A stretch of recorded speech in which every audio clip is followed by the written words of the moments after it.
Life एक complex tapestry है जो हमारे एक्शन से बुनी जाती है। हर धागा, हर रंग हमारे डिसीजंस और चॉइसेस का रिफ्लेक्शन है। ये टेपेस्ट्री इंट्रिकेट है और हर थ्रेड का अपना एक यूनिक रोल है। हर थॉट, वर्ड और डीड एक रिपल इफेक्ट क्रिएट करता है जो हमारी डेस्टिनी शेप करता है।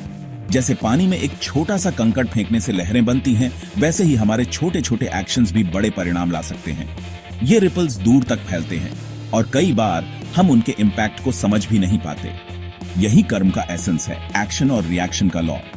ये लॉ यूनिवर्सल है और हर व्यक्ति पर समान रूप से लागू होता है।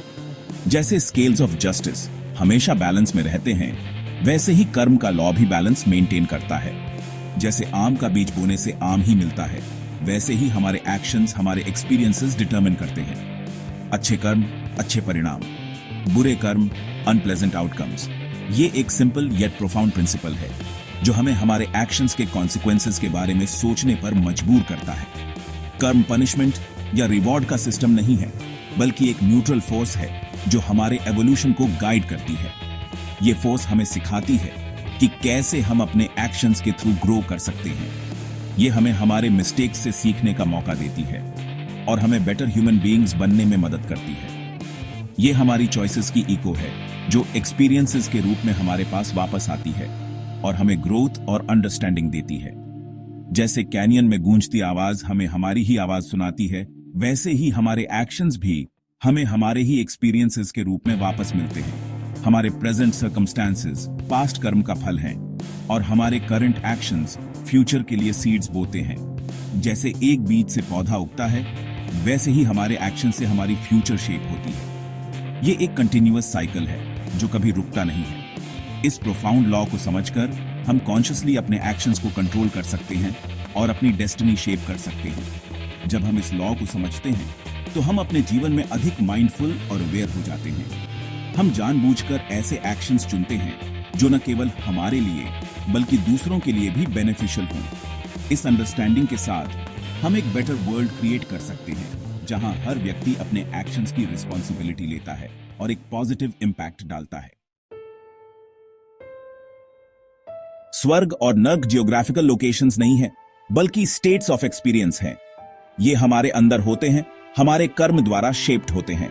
स्वर्ग ब्लिस, पीस और फुलफिलमेंट की स्टेट है, जबकि नर्क सफरिंग, अनरेस्ट और डिससैटिस्फैक्शन से कैरेक्टराइज्ड है। हम इन स्टेट्स को अपनी लाइफ में एक्सपीरियंस करते हैं, डिपेंडिंग ऑन आवर एक्शंस और उनके कार्मिक कॉन्सिक्वेंसेस। क्रोध, लोभ और ईर्ष्या से भरा मन अपना पर्सनल हेल क्रिएट करता है। इसके विपरीत प्रेम, करुणा और आनंद से भरा हृदय स्वर्ग का अनुभव करता है।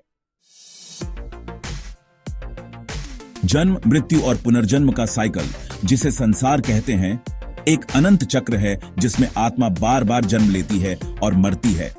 यह साइकिल कर्म द्वारा ड्रिवन होता है। हमारे एक्शंस, थॉट्स और डिजायर्स हमारे फ्यूचर बर्थ्स को शेप करते हैं। हमारा एक्यूमुलेटेड कर्म हमें एक लाइफ से दूसरी लाइफ में ले जाता है और यह साइकिल तब तक चलता रहता है जब तक हम अपने कर्मों का फल नहीं भोग लेते। यह हमें सफरिंग के व्हील से बांधता है, जहां हम दुख और कष्ट का अनुभव करते हैं। आत्मा अपने पास्ट एक्शंस के इम्प्रिंट्स लेकर इस साइकिल में फंसी रहती है। रिपीटेड बर्थ्स के थ्रू फुलफिलमेंट चाहती है, लेकिन यह फुलफिलमेंट टेम्परेरी होती है। लेकिन हम इस साइकिल में फॉरएवर के लिए कंडेम्ड नहीं हैं। हमारे पास लिबरेशन का रास्ता है। कर्म के नेचर को समझकर और ऐसे एक्शंस परफॉर्म करके जो सोल को प्यूरिफाई करते हैं, हम इस साइकिल से बाहर निकल सकते हैं। हम संसार से मुक्त हो सकते हैं और लिबरेशन अटेन कर सकते हैं। यह लिबरेशन हमें अल्टीमेट पीस और हैप्पीनेस देता है। यही ह्यूमन लाइफ का अल्टीमेट गोल है। यह गोल हमें हमारे ट्रू नेचर और डिवाइन एसेंस से कनेक्ट करता है। धर्म, जिसे अक्सर राइचसनेस या ड्यूटी ट्रांसलेट किया जाता है, पॉजिटिव कर्म जनरेट करने में क्रूशियल रोल प्ले करता है।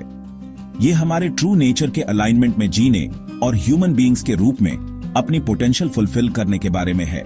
धर्म में एथिकल कंडक्ट, मॉरल वैल्यूज और स्पिरिचुअल प्रैक्टिसेस शामिल हैं जो इंडिविजुअल और सोसाइटी को अपलिफ्ट करते हैं। धर्म के पाथ पर चलकर हम पॉजिटिव कर्म क्रिएट करते हैं, जिससे इनर पीस मिलती है और सफरिंग से लिबरेशन मिलती है। मेडिटेशन सोल को प्यूरिफाई करने और अक्यूमुलेटेड कर्म को डिसॉल्व करने का एक पावरफुल टूल है।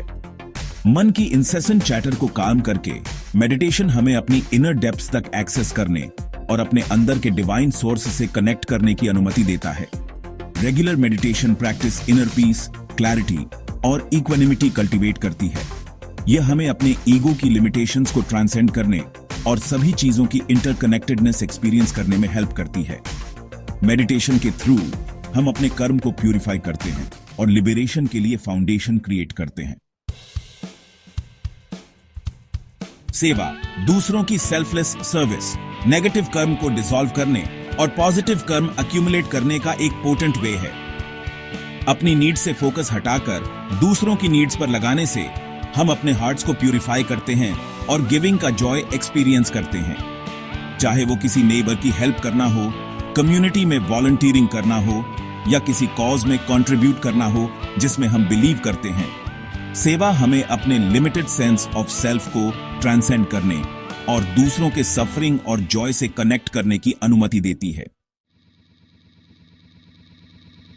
भक्ति योग, लव और डिवोशन का पाथ सोल को प्यूरिफाई करने और लिबरेशन अटेन करने का एक पावरफुल मींस है। अपना लव और डिवोशन डिवाइन की तरफ डायरेक्ट करके हम ईगो को डिसॉल्व करते हैं और ऑल क्रिएशन के साथ यूनिटी का प्रोफाउंड सेंस एक्सपीरियंस करते हैं। भक्ति को वेरियस फॉर्म्स ऑफ वर्शिप के थ्रू एक्सप्रेस किया जा सकता है, जैसे डिवोशनल सॉन्ग्स गाना, मंत्र चैंटिंग करना या सिंपली अपना लव और ग्रेटिट्यूड डिवाइन को ऑफर करना। भक्ति के थ्रू हम अपने हार्ट्स को प्यूरिफाई करते हैं और डिवाइन लव की स्वीटनेस एक्सपीरियंस करते हैं। मोक्ष, जन्म और मृत्यु के साइकिल से लिबरेशन ह्यूमन लाइफ का अल्टीमेट गोल है। यह सफरिंग से कंप्लीट फ्रीडम की स्टेट है जो इटर्नल ब्लिस, नॉलेज और एग्जिस्टेंस से कैरेक्टराइज्ड है। अपने कर्म को प्यूरिफाई करके, धर्म के पाथ पर चलकर और मेडिटेशन, सेवा और भक्ति जैसे स्पिरिचुअल प्रैक्टिसेस कल्टीवेट करके हम ग्रेजुअली उन कार्मिक इम्प्रिंट्स को डिसॉल्व करते हैं जो हमें संसार से बांधते हैं और अपने ट्रू नेचर के रियलाइजेशन के करीब ले जाते हैं। जबकि मोक्ष अल्टीमेट गोल है, यह एक लंबी यात्रा है जो कई जन्मों में फैली हो सकती है। हम हेवन की ग्लिम्पसेस यहीं अभी एक्सपीरियंस कर सकते हैं। यह ग्लिम्पसेस हमारे डेली लिव्स में छोटे छोटे मोमेंट्स में छिपे होते हैं। अपने एक्शंस को धर्म के साथ अलाइन करके हम अपने जीवन को मीनिंगफुल और पर्पसफुल बना सकते हैं। यह अलाइनमेंट हमें एक डीप सेंस ऑफ सेटिस्फैक्शन और कंटेंटमेंट देता है। मेडिटेशन के थ्रू इनर पीस कल्टीवेट करके हम अपने मन को शांत और सेंटर्ड रख सकते हैं। यह इनर पीस हमें एक्सटर्नल चैलेंजेस का सामना करने की शक्ति देता है और सेवा और भक्ति के थ्रू लव और कंपैशन एक्सप्रेस करके हम अपने आसपास की दुनिया में पॉजिटिविटी और हार्मनी फैला सकते हैं। यह एक्ट्स ऑफ काइंडनेस और सेल्फलेसनेस हमें एक हायर स्टेट ऑफ बीइंग तक ले जाते हैं। हम जॉय, पर्पस और फुलफिलमेंट से भरी लाइफ क्रिएट करते हैं। यह लाइफ न केवल हमारे लिए बल्कि हमारे लव्ड वंस और कम्युनिटी के लिए भी बेनिफिशियल होती है। याद रखें, स्वर्ग और नर्क डिस्टेंट डेस्टिनेशंस नहीं हैं, बल्कि स्टेट्स ऑफ बीइंग हैं, जिन्हें हम अपने थॉट्स, वर्ड्स और एक्शंस के थ्रू क्रिएट करते हैं। यह स्टेट्स हमारे डेली चॉइसेस और बिहेवियर्स पर निर्भर करते हैं। अपने थॉट्स को पॉजिटिव और अपलिफ्टिंग रखकर हम अपने जीवन में स्वर्ग का अनुभव कर सकते हैं। मीनिंगफुल कॉन्वर्सेशंस और सेल्फ रिफ्लेक्शन हमें क्लैरिटी और डायरेक्शन देते हैं। धर्म द्वारा गाइडेड लाइफ जीना चूज करके हम अपने जीवन को एक सेक्रेड जर्नी बना सकते हैं। यह जर्नी हमें स्पिरिचुअल ग्रोथ और एनलाइटनमेंट की ओर ले जाती है। हम पॉजिटिविटी का रिपल इफेक्ट क्रिएट करते हैं जो हमारे आसपास की दुनिया को भी ट्रांसफॉर्म करता है। यह ट्रांसफॉर्मेशन सस्टेनेबल और लॉन्ग लास्टिंग होती है। खुद को और अपने आसपास की दुनिया को ट्रांसफॉर्म करते हैं। यह ट्रांसफॉर्मेशन हमें एक कलेक्टिव सेंस ऑफ यूनिटी और बिलोंगिंग देता है जो अल्टीमेटली हमें एक हेवनली लाइफ ऑन अर्थ का अनुभव कराता है।